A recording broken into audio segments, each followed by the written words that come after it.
Carolina as polls suggest the presidential race is tightening. What we can expect in the days ahead from both candidates.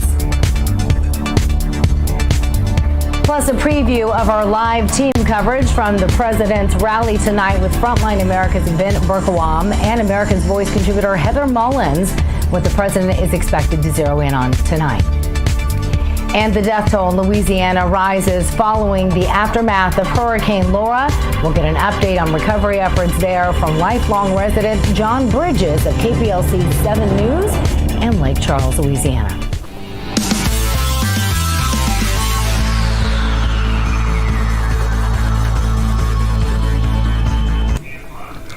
And happy Tuesday to you, and welcome to News On. I'm Miranda. Thank you so much for joining us. Hope you enjoyed your Labor Day weekend. We begin this Tuesday with the presidential election. Today, President Trump will visit two key battleground states, Florida and North Carolina, two of which he narrowly won back in 2016. This after both he and Vice President Mike Pence and his rival, Vice President and Democratic presidential candidate Joe Biden and his running mate, Kamala Harris, made key stops to Pennsylvania last week. So the big question today, what can we expect in the weeks ahead as we are now, believe it or not, we are just 21 days away from the first presidential debate. Again, that's taking place September 29th. And we want to know, what would you ask the candidates if you were moderating one of these debates? There's supposed to be 3 in all. Again, one beginning towards the end of September, then 2 taking place in October. We've been asking that question all across our social media platforms, you name it. You can find me on Facebook, you can find me on Twitter, you can find me on Instagram, Parlay, CloudHub, LinkedIn, you name it. You can also download our app as well, and you can join our community platform, which you can find on our website by going to America's Voice News, and submit your comment there. So, meanwhile, and we're going to get a live report again from Ben and Heather coming up, what we can expect from the president's rally that's taking place tonight at North Carolina. I always want to remind all of you that we will have live, extensive coverage. We're going to have Jessica, Heather, and Ben giving us coverage beginning at 6:30 Eastern Time. In other news, though, the president continuing to dismiss an Atlantic magazine report suggesting that he said disparaging remarks about soldiers who were killed in battle. This after 2 opposing reports surfaced, one reaffirming what the president allegedly said, another disputing it. The most recent one coming from former National Security Advisor John Bolton, who told Fox News this. According to what that article said, the president made disparaging remarks about our soldiers, the people buried at the An Marne Cemetery, in connection with the decision for him not to go to the ceremony that was planned that afternoon. And that was simply false. I don't know who told the author that, but that was false. So again, we heard from another Fox contributor just a few days ago, in fact, reaffirming that this report is true. We want you to weigh in and again, let us know your thoughts. Do you believe it? Do you not believe it? The president vehemently denying that he said such a thing. Could this impact him, however, when it comes to the polls? A lot of polls suggesting that race is tightening ever so closely. We also are going to be going to, again, Lake Charles, Louisiana. You may have seen this report. We did it last week. That area just devastated by Hurricane Laura, one of the hardest hurricanes to hit that area since the 1850s. Last week, I had the privilege of interviewing the founder of Papa John's, John Schnatter, who has generously offered to donate $1 million to a Baptist church there to help the people of Lake Charles, Louisiana. And I'm so thrilled to tell you we have an update on that. I'm actually going to be heading out with my team here at America's Voice News. This is my old stomping grounds. I used to work there. In fact, it's where I had my first anchor job. I'm going to see some of my colleagues. We're going to be talking to one of them, John Bridges, in just a moment. But first, here's a portion of that interview that I did with John Schnatter and why he wants to help the people of Lake Charles, Louisiana. Take a listen. You take your introduction, the Hurricane Laurie down in Louisiana. We have COVID-19, we have civil unrest, and now we have a hurricane that's devastated. Can you imagine being an entrepreneur, a small business in that neck of the woods? I mean, my heart goes out to them. Oh, I know. I was just speaking with my former co-host from KPLC TV the other day, John Bridges, because I used to work and live there in Lake Charles, and it just looked like a war zone went off there. It's the worst hurricane to hit that state since the 1850s. And it just decimated that area. It could be, he was telling us the other day that it could be 8 weeks before power is restored in that particular area. Well, we have dear friends in Lake Charles, Dr. Sam Tolbert. He's the minister for St. Mary's Baptist Church. He's also the president of the National Baptist Convention of America, some 38,000, congregation, 5 million folks in that church. And Sam's a dear friend and a great leader and a great man. And so we're going to fly down and do some things for that area, for Lake Charles. Sam and his great church and the Baptist Convention of America. We're going to be there for them. We've set some money aside. As you know, we gave $1 million to small businesses. We're going to use some of that to help Sam and his team, and we're going to come down with whatever he needs, whatever resources he needs. We can't forget about our friends down in Lake Charles, Louisiana, just because of all this other stuff going on. Yeah, thank you so much for doing that, because I do have a lot of friends, former colleagues of mine that have grown up there their whole lives. It's just devastating. And like I said, we were already dealing with COVID-19. That's hard enough as it is. And then to have to go through something like that. So I really appreciate you doing that. And that's very generous of you, $1 million to help those small businesses that have just been hit so incredibly hard. But I do believe that they are resilient people and they will make it through this. And I hope other people also take note and are encouraged to do the same. What can other people do if they'd like to help out with people in that state? Well, let's put things in perspective. To be empathetic or have empathy for somebody or somebody's situation, you kind of had to walk a mile in their shoes. When you start broke in the back of your daddy's tavern, you know what broke feels like. And as I said earlier, being a small business and COVID-19 and all the other unrest that's going on is impossible, nearly impossible. But can you imagine being in the middle of a hurricane with a small business? So I think I think our spirit and our will to help and know they have our support, I think that's as important as the resources, the money, the water, the food, etc. We're going to need the materialistic things, but I think the spirit is just as important as the money and the financial resources and the material stuff. So I think if we just say our prayers for them and get behind them, and they know we're there in spirit and heart, I think that could be a big boost for Lake Charles, Louisiana, and the surrounding areas. I think it's going to be a great boost for the people of Lake Charles, Louisiana. And again, I'm so thrilled to be a part of it, as I know our team is. This is a place that I've lived and worked, in that area for a couple of years. In fact, I think I covered a tropical storm there. It was the first tropical storm I'd ever covered, having been originally from Kansas. But we're going to be heading that way to Lake Charles tomorrow. We're going to give you live coverage. You can watch it here on americasvoice.news. And as always, we always want to remind people we have an app. It's great. It's convenient. If you can't catch us, we're on a number of different platforms, including Dish and Pluto and Roku and Apple TV. But you can also find us. Just grab your phone and download the app. We're looking forward to having that live coverage there because, again, as I said, this is without a doubt the strongest hurricane to hit that area. It started off as a Category 4. It's the strongest one to hit since 1850s.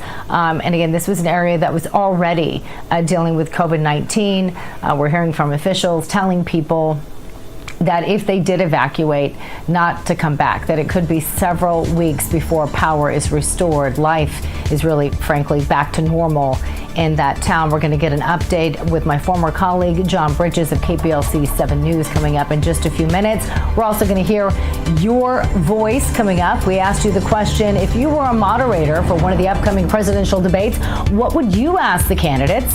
We had a lot of feedback on this, so looking forward to sharing that with you. Also, we're going to talk about the president who is going to be visiting Florida and North Carolina today, where he's going to be holding a rally tonight in North Carolina. We're going to have live team coverage. We have our folks on the ground. They're going to give us a preview coming up. Again, stay tuned. Coverage tonight the rally begins at 7 o'clock, but our coverage begins at 6:30 Eastern Time. That's taking place in Winston-Salem, North Carolina. You're not going to want to miss it. Stay tuned. You are watching News On. We'll be right back.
As we mentioned, the president gearing up for a couple stops today, one in Florida, the other one in Winston-Salem, North Carolina. And that's where we have two very lovely people who are going to give us extensive coverage tonight. They are our very own America's Voice contributor, Heather Mullins. Also, Frontline's Ben Berkowam standing by there in beautiful Winston-Salem, North Carolina, ahead of tonight's rally, which is scheduled to begin at 7 o'clock. But again, reminding our viewers that they can stay tuned for our coverage beginning at 6:30 Eastern Time. So the weather looks beautiful.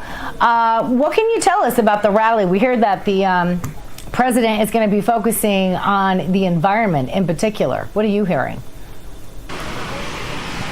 So, I mean, there's a lot that's been going on here in North Carolina. We know that, they just entered a phase 2.5 of their reopening plan.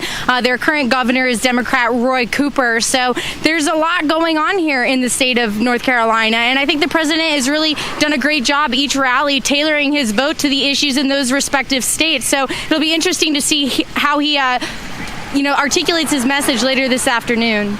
Yeah, and North Carolina is one of those interesting states where the top industries, you don't realize it's, aerospace, automotive, and also energy. It's the number 2 energy producer of turbine energy in the country. And so this is a great place to come and talk about energy, talk about the environment, talk about things that are matter to the people in this state. It's not just tobacco and furniture anymore in North Carolina. There's a lot more going on.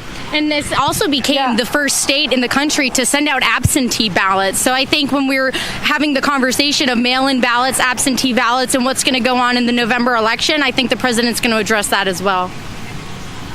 Yeah, the president was just there a week or so ago. And as I mentioned earlier at the top of the show, North Carolina, Florida, 2 states that the president narrowly beat back in 2016.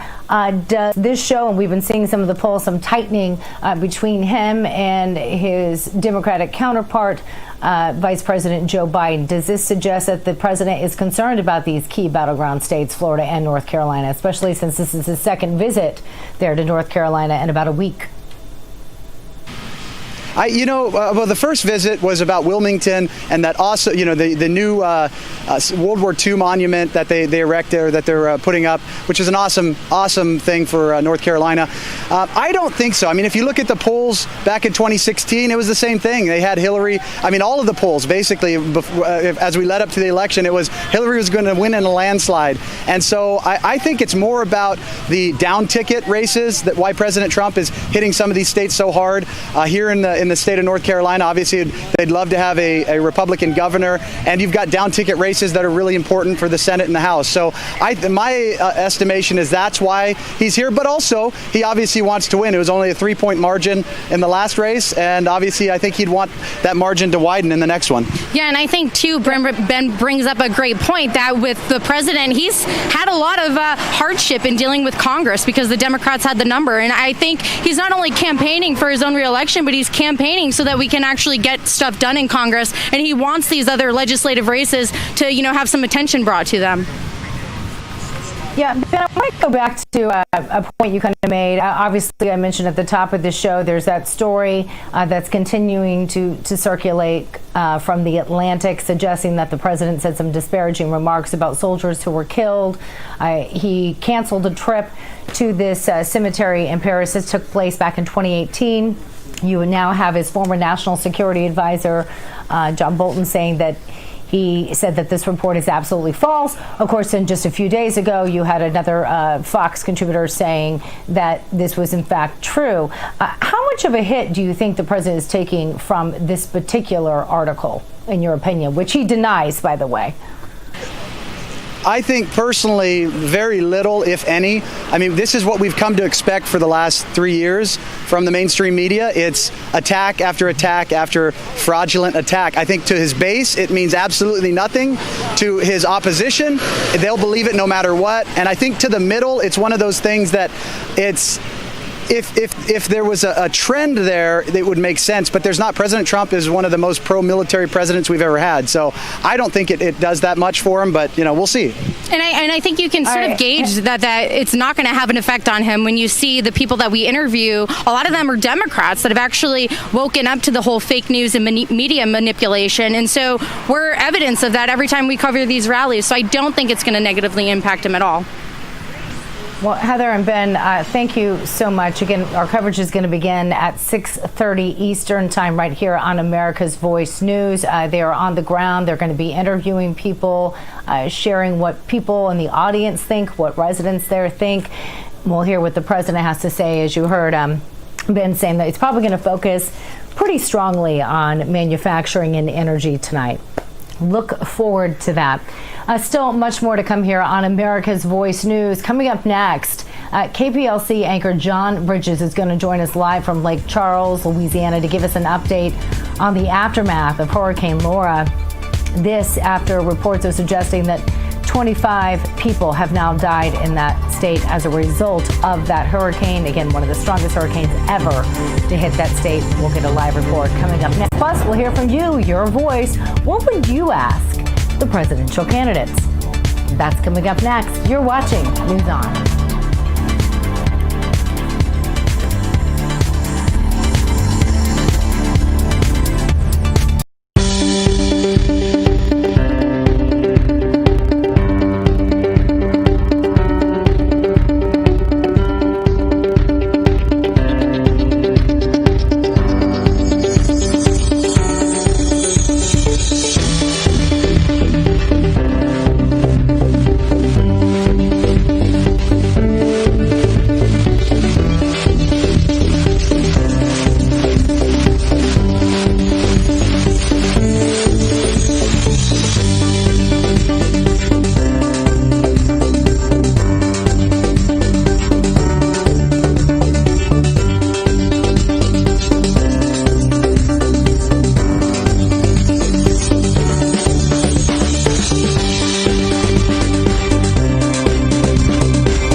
And welcome back to News On. I'm Miranda Khan. I guess we can go over here. If you evacuated, stay where you are. That's the message being relayed to residents in parts of Louisiana as they continue to try and rebuild their lives following the strongest hurricane to hit that state since the 1850s. And that's where I want to welcome back my former co-anchor and friend, John Bridges of KPLC TV, to give us an update on the status there. John, so good to hear from you.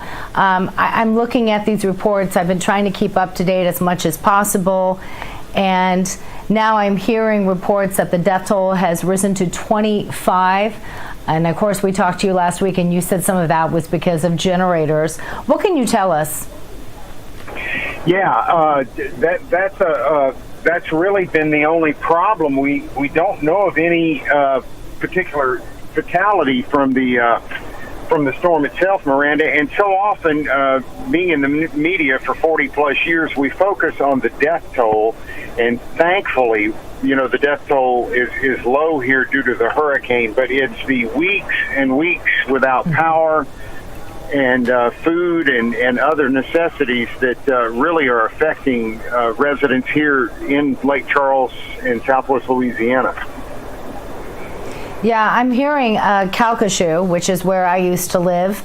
Again, I told our residents that I used to cover, work for KPLC TV, the station that you work for now. We were co-anchors back in the day, and you actually were my assistant news director. So this is an area I'm quite familiar with. I lived in Calcasieu Parish, and that's one of the areas that was hit especially hard. I'm hearing reports from officials saying, if you left, please don't come back for quite a while, although a lot of people evacuated to parts of Texas. I'm also hearing that if you are still here, expect for it to take some time. I think last week you said there were reports about that estimated it could be 8 weeks before power is completely restored to some people. And I think there was, 24,000 crews coming out down there to kind of help rebuild some of those power lines that were downed. Right. That's the main thing is the power outage, and that's what's making things so unsafe here, and that's why officials say stay away. This is not a good place to be. First of all, if you do get to your house and it's uninhabitable, there's not much you can do about it except make temporary repairs and then leave, and they're letting folks do that. But as far as coming back and living, the infrastructure's not here. There's no power. The traffic is horrendous. You can imagine utility trucks from 18 plus states in the area. Everything's a four-way stop. People don't always handle that correctly. They've got a lot of things on their mind, so it's not a safe place to be in. I think that's why they're asking folks to stay out until till they get everything put together. Yeah, when we spoke over the phone, we were talking about how you can't even broadcast out of your station right now. I obviously see you doing things online, but you yourself, you're broadcasting out of, was it McNeese that you said that you're broadcasting right now? And then you have other people that work for KPLC that are giving their reports, like in Baton Rouge and other cities like that. Can you kind of fill us in? The storm knocked down our relay tower downtown and fell on the studio. We were fortunately evacuated, but that has forced our news department to be virtual. And we have one half working in Baton Rouge, which is 2 hours to the east of us. Everybody knows where LSU is. Then we have a crew on the ground here in Lake Charles. We're operating out of the local university, McNeese State University's radio station studios. And then we have crews up in Alexandria, which is about 2 hours to the north. So, and we're able to broadcast limited newscasts out to the region. Yeah, I can't even imagine. And again, I always want to remind people, life is really hard right now with COVID-19, and you guys were already dealing with that.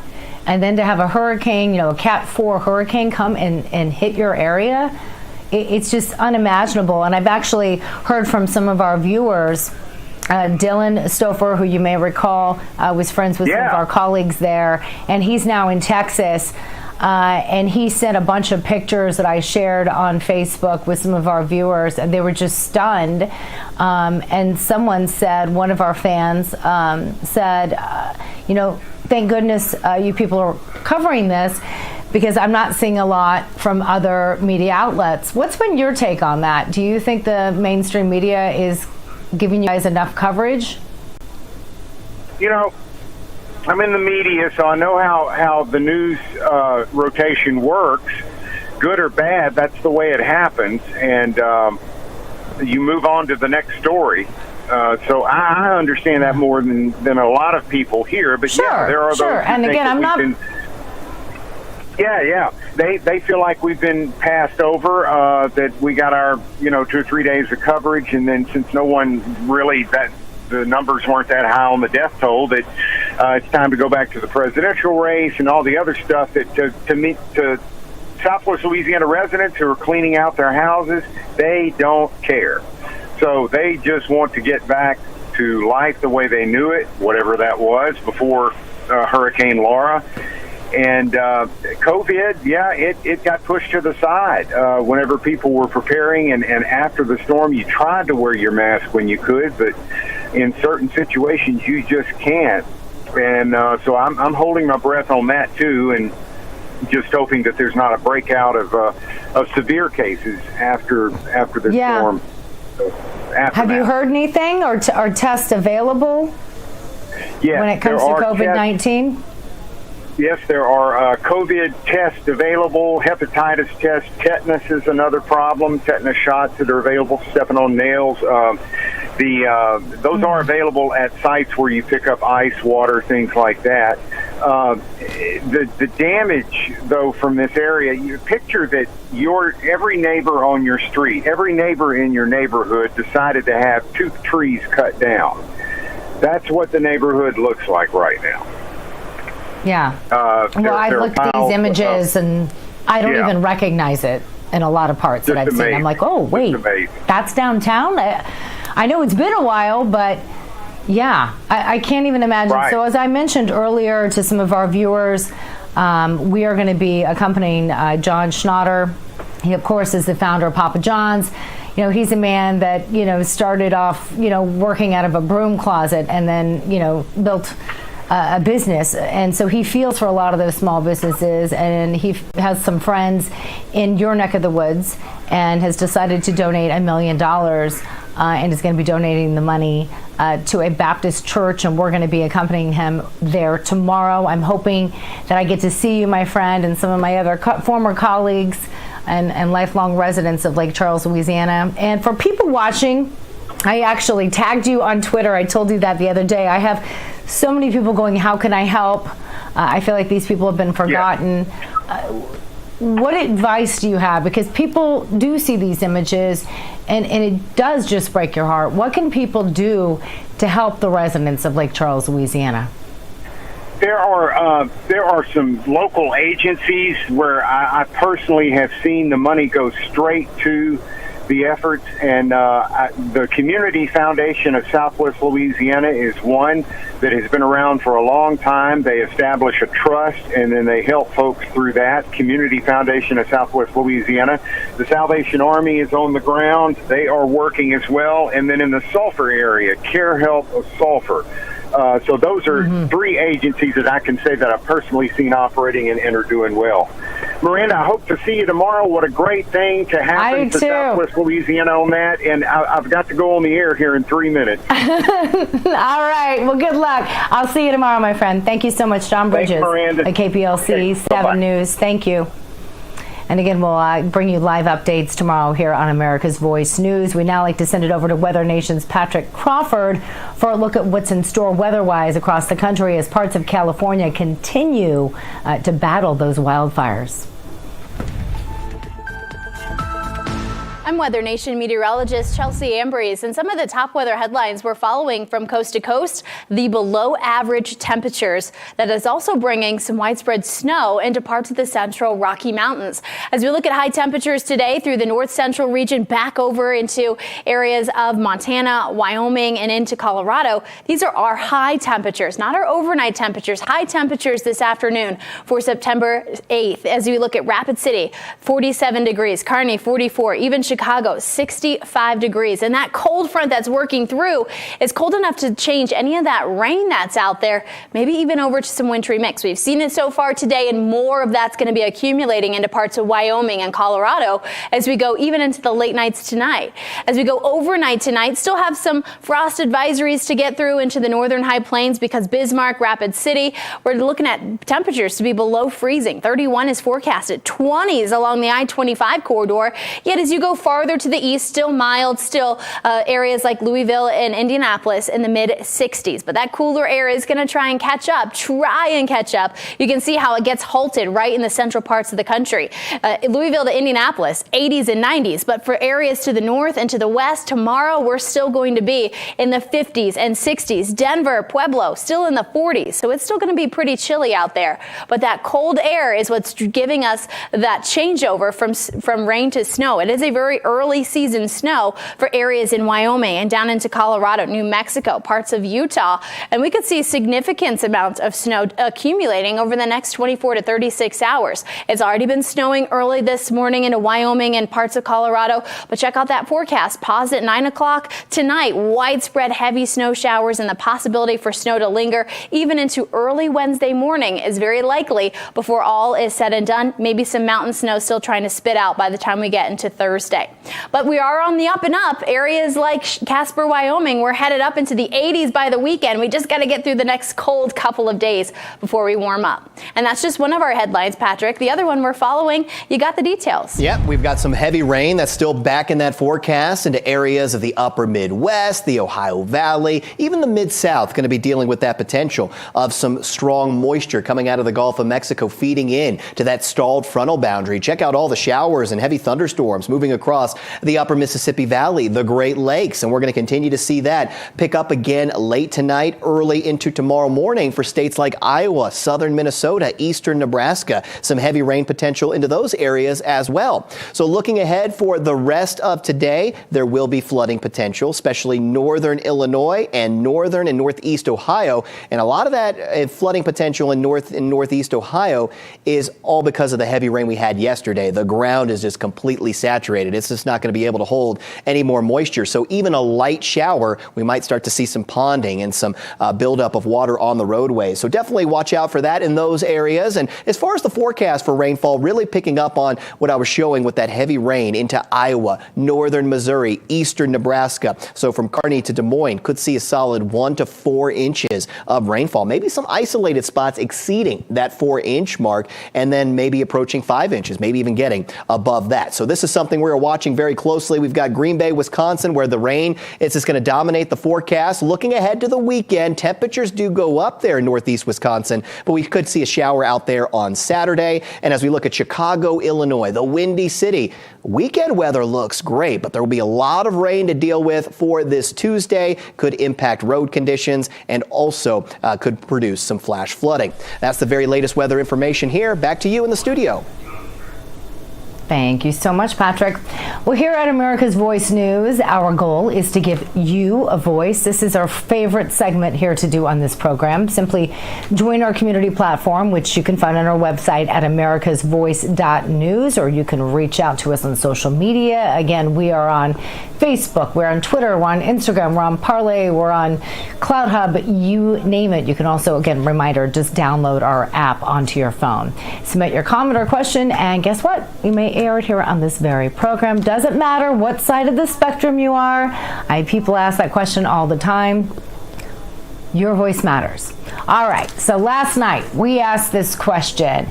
If you were a moderator for one of the upcoming presidential debates, again, the first one starting September 29th, what would be the number one question you would ask the candidates and why? So here we go. There's the question. So our first question comes from Alan. And again, I said, what was the question you would ask? And he said, what is the number one domestic problem facing the U.S. and what is your solution for it? Great question, Alan. Looking forward for this question at the debates. Nice to see that. Next one comes from Mildred. Mildred asks, what would you do to improve race relations? So this is key. Hot topic going on. As we know today, this is one of the biggest issues going on in America right now. So I'm pretty sure, Mildred, you're onto something. I think this question will be asked. We're also going to have some comments coming up a little later that are done via video. But first, let's go to Jeffrey Dahr. This is the question he said he would ask in response to the question I asked, and that is, do you support the Constitution of the United States? What changes would you like to see, and how would you go about bringing these changes? Thank you, Jeffrey. I can see this question having very different answers from the candidates, so maybe we'll get to see that. We also have one more. Do we have time for one more? Yes. And finally, our last comment question comes from Chris. He asked, are you willing to condemn the violence of Antifa and BLM? In other words, Black Lives Matters.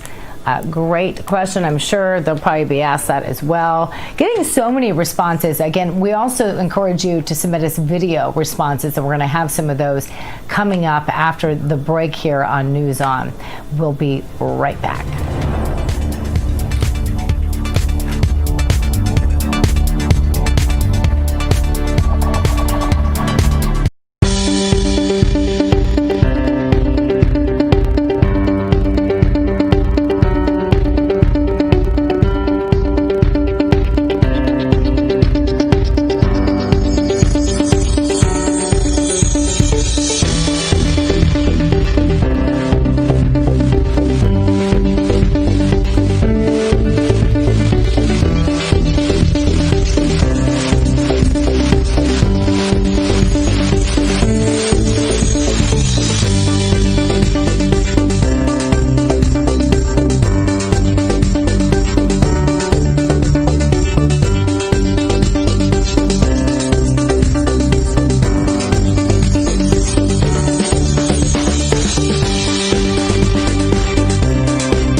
And welcome back to News On. As I mentioned, we received such a plethora of responses to this one question. We always love to hear from you. So we also received some videos, not just comments, because, well, we actually like to see your faces. So please submit us a video. So here's the question again that we asked. If you were a moderator for one of the upcoming presidential debates, what would be the #1 question that you would ask either candidate? And here is a look at what Anthony Brennan from Massachusetts had to say. Hello to Miranda Khan and America's Voice News. To answer the question of what question I'd want to see asked at the presidential debates, it's an easy one for me.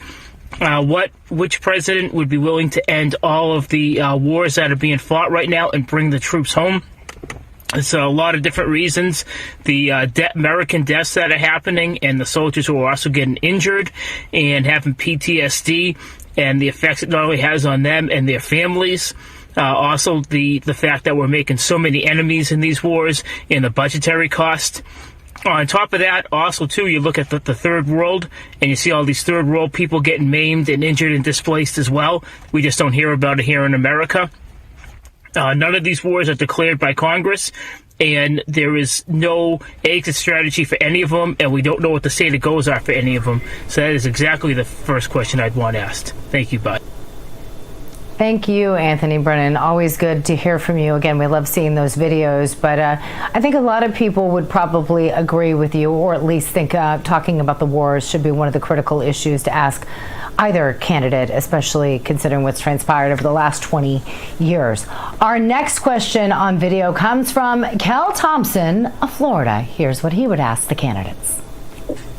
Hi, Miranda. Kel Thompson here, writer, director, producer of a feature film called The Terrible Adventure. Within this film, we have something called Planet Puzzlers who work to solve the world's greatest problems. So when you ask what I would ask both presidential candidates, if I had the opportunity, I would ask them what they're doing or what they would do to address global environmental concerns, whether it's local lakes, rivers, oceans, and algae, or globally for pollution, for emissions, for carbon dioxide, and how they would address that individually and differently for their individual and respective parties.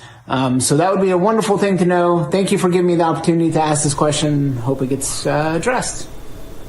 Thank you so much. Again, you can always reach out to us on social media. Again, I post questions on Twitter, on Facebook, Instagram. We'd love to hear from you. We'd love to see a video of you too. So still to come here on America's Voice, we're going to get another quick look at what's transpiring in Winston-Salem, North Carolina, where the president is expected to have a rally tonight. Of course, we're going to bring you live, wall-to-wall team coverage beginning at 6:30 Eastern Time.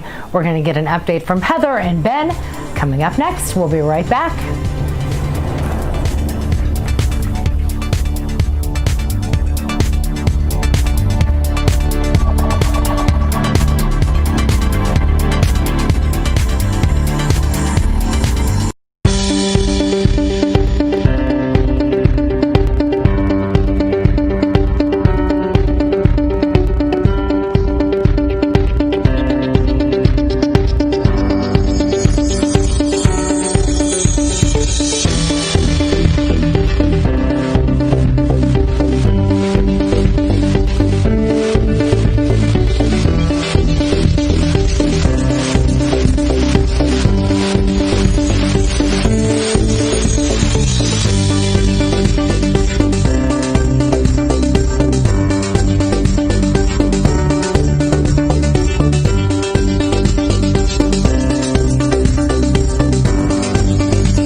And welcome back to News On. I'm Miranda Kahn. As we've been mentioning throughout the show, the president hitting two key battleground states today. One, Florida. Two, North Carolina, where he's going to be holding a rally in Winston-Salem, North Carolina. That coverage of the rally begins at 6:30 Eastern time right here on America's Voice. The president expected to be there around 7 o'clock Eastern time. But there right now, in the thick of it, is America's Voice News contributor Heather Mullins and Frontline's Ben Berkowam. They've been standing by, already interviewing some people. And I hear you have somebody who's been to, 70 plus rallies? This photographer? This sounds amazing. You've been talking to all sorts of interesting people there, expected to be at the rally tonight. Tell me more.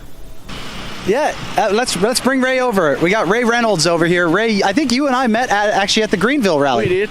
We've met at several rallies. Yeah. I know I've been to 15 states, and you've been at most of them I've been to, and 72 rallies, and I know I've saw you at least probably 70.